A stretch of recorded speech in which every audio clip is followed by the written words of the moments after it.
তামিম আদ-দারি রহমতুল্লাহি আলাইহি বর্ণনা করেন, একবার আমরা আল্লাহ রাসূল সাল্লাল্লাহু আলাইহি ওয়াসাল্লামের খেদমতে হাজির হলাম। তখন আমরা দেখতে পেলাম যে একটি উট দৌড়াতে দৌড়াতে আল্লাহ রাসূল সাল্লাল্লাহু আলাইহি ওয়াসাল্লামের মাথার কাছে এসে দাঁড়িয়ে গেল। দেখে মনে হচ্ছিল উটটি আল্লাহ রাসূল সাল্লাল্লাহু আলাইহি ওয়াসাল্লামের কানে কানে কিছু একটা বলছে। আল্লাহ রাসূল সাল্লাল্লাহু আলাইহি ওয়াসাল্লাম তখন উটকে উদ্দেশ্য করে বললেন, উট, তুমি শান্ত হও। যদি তুমি সত্যবাদী হও তাহলে তোমার সত্য কথা তোমাকে ফায়দা দেবে, কিন্তু তুমি যদি মিথ্যা বলে থাকো তবে তোমাকে মিথ্যা কথা বলার জন্য শাস্তি দেয়া হবে। নিশ্চয়ই যে আমার নিকটে আশ্রয় নেবে আল্লাহ তাআলাও তাকে নিরাপত্তা দান করেন, আর যে আমার নিকট আশ্রয় নেয় তাকে আল্লাহ কখনো নিঃস্ব হতে দেন না। সাহাবী তামিম আদ-দারি রাদিয়াল্লাহু তাআলা আনহু ইরশাদ করেন, আমরা বললাম, ইয়া রাসূলুল্লাহ সাল্লাল্লাহু আলাইহি ওয়াসাল্লাম, এই উট আপনাকে কি বলছে? আল্লাহ রাসূল সাল্লাল্লাহু আলাইহি ওয়াসাল্লাম বললেন, এটা আমাকে বলছে যে তার মালিক তাকে জবেহ করে তার মাংস খাওয়ার সিদ্ধান্ত নিয়েছে, তাই সে তার মালিকের কাছ থেকে পালিয়ে এসেছে এবং এখানে সে আমার নিকট সাহায্য চাইছে। তামিম আদ-দারি রাদিয়াল্লাহু তাআলা আনহু বললেন, অতঃপর আমরা নিজেদের মধ্যে গল্পে ব্যস্ত হয়ে গেলাম। হঠাৎ সেই সময় উটের মালিক আমাদের নিকট ছুটে আসলো। সেই উট যখন তার মালিককে আসতে দেখল তখন সে পুনরায় আল্লাহর রাসূল সাল্লাল্লাহু আলাইহি ওয়াসাল্লামের কাছে গিয়ে দাঁড়ালো এবং ঠিক রাসূল সাল্লাল্লাহু আলাইহি ওয়াসাল্লামের বরাবর পেছনে লুকানোর চেষ্টা করল। উটের মালিক বলল, ইয়া রাসূলুল্লাহ সাল্লাল্লাহু আলাইহি ওয়াসাল্লাম, আমার এই উট 3 দিন আগে আমার কাছ থেকে পালিয়ে গেছে, আর আজকে আমি একে আপনার কাছে পেয়েছি। এ কথা শুনে আল্লাহর রাসূল সাল্লাল্লাহু আলাইহি ওয়াসাল্লাম বললেন, এই উটটি আমার নিকটে নালিশ জানিয়েছে। সে আমাকে বলছে যে তোমার কাছে অনেক বছর ধরে লালিত পালিত হয়েছে, বড় হয়েছে। যখন প্রচণ্ড গরমের সময় আসে তুমি তখন তার পিঠে চড়ে ঘাস এবং চারণভূমির এলাকায় যেতে, আর যখন শীতের সময় আসতো তখন তুমি তার পিঠে সওয়ার হয়ে গরম এলাকার দিকে সফর করতে। আর এখন যখন সে বার্ধক্যে উপনীত হয়েছে তখন তুমি তাকে জবেহ করে তার মাংস খাওয়ার পরিকল্পনা করেছো।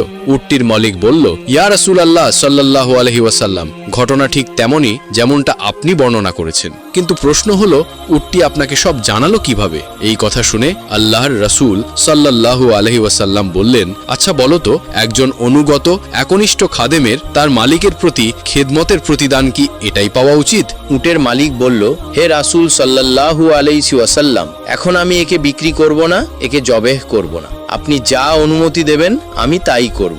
এরপর আল্লাহর রাসূল সাল্লাল্লাহু আলাইহি ওয়াসাল্লাম সেই উটের মালিকের কাছ থেকে উটটিকে 100 দিরহামের বিনিময়ে কিনে নিলেন। তারপর তিনি উটটিকে বললেন, হে উট, যাও, এখন থেকে তুমি মুক্ত। আল্লাহ তাআলা দেওয়া রিজিক তালাশ করো। অথচ সেই উটটি আল্লাহর রাসূল সাল্লাল্লাহু আলাইহি ওয়াসাল্লামের মাথার কাছে নিজের মুখ এগিয়ে নিয়ে মুখ দিয়ে আওয়াজ করলো, যা শুনে আল্লাহর রাসূল সাল্লাল্লাহু আলাইহি ওয়াসাল্লাম বললেন, আমিন, আমিন। এরপর উটটি পুনরায় দোয়া করলো। আল্লাহর রাসূল আবারও বললেন, আমিন, আমিন।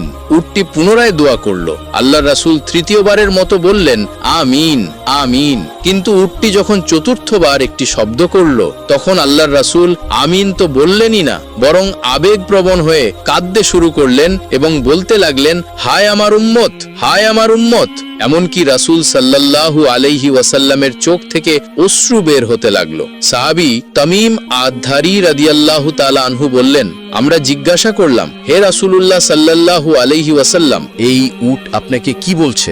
রাসূল সাল্লাল্লাহু আলাইহি ওয়াসাল্লাম বললেন, উটটি আমাকে প্রথমবার বলছে, হে রাসূল সাল্লাল্লাহু আলাইহি ওয়াসাল্লাম, আল্লাহ আপনাকে ইসলাম এবং কোরআনের মাধ্যমে উত্তম প্রতিদান দান করবেন। আমি বললাম, আমিন। তারপরে আমাকে বলল, আল্লাহ তাআলা যেন কিয়ামতের দিন আপনার উম্মতের অন্তর থেকে সমস্ত ভয় ভীতি এমনভাবে দূর করে দেন যেমনভাবে আজকে আপনি আমার অন্তর থেকে ভয়কে দূর করে দিলেন। আমি বললাম, আমিন। তারপর সে দোয়া করল, আল্লাহ তাআলা যেন আপনার উম্মতের রক্তকে শত্রুদের হাত থেকে এমনভাবে হেফাজতে রাখেন যেমন করে আজকে আপনি আমার রক্তকে হেফাজত করেছেন। এরপর সে পুনরায় বলল, আল্লাহুম্মা আমিন, আল্লাহ যেন তাই করে। এরপর চতুর্থবার উটটি বলল, আল্লাহ তাআলা যেন আপনার উম্মতকে নিজেদের মধ্যে ঝগড়া ফ্যাসাদ, সেনা যুদ্ধ বিগ্রহ এসব থেকে হেফাজত করেন। এই কথা শুনে আমিন বলতে যাব, কিন্তু সেই দোয়াটি কবুল হবে না। আল্লাহর তরফ থেকে নির্দেশ আসলো। এ কথা শুনে আমার কান্না পেল, কেননা এই একই দোয়া আমিও আমার উম্মতের জন্য আল্লাহর কাছে বহুবার করেছি, কান্নাকাটি করেছি। হে আল্লাহ, আমার উম্মতকে অভ্যন্তরীণ ফিতনা, ঝগড়া, ফাসাদ এসব থেকে রক্ষা করো। কিন্তু আল্লাহ তাআলা আমার প্রথম 3টি দোয়া কবুল করলেও শেষ 2টি কবুল করেননি। হযরত জিব্রাইল আলাইহিসসালাম আমাকে আল্লাহর পক্ষ থেকে খবর দিয়ে দিয়েছেন যে হে রাসূল, আপনার উম্মতের মধ্যে সর্বশ্রেষ্ঠ ফিতনা হচ্ছে যে তারা পরস্পর ছোটখাটো ত্রুটি বিচ্যুতি নিয়ে একজন আরেকজনকে ফতোয়াবাজি করবে, ফিতনাবাজি করবে, ঝগড়াঝাটি করবে, এসবে লিপ্ত হবে এবং এসব করে এরা ধ্বংস হবে। বাহিরের শত্রু যখন এদেরকে আক্রমণ করবে তখন এরা অভ্যন্তরীণ দ্বন্দ্ব কলহে ব্যস্ত থাকবে।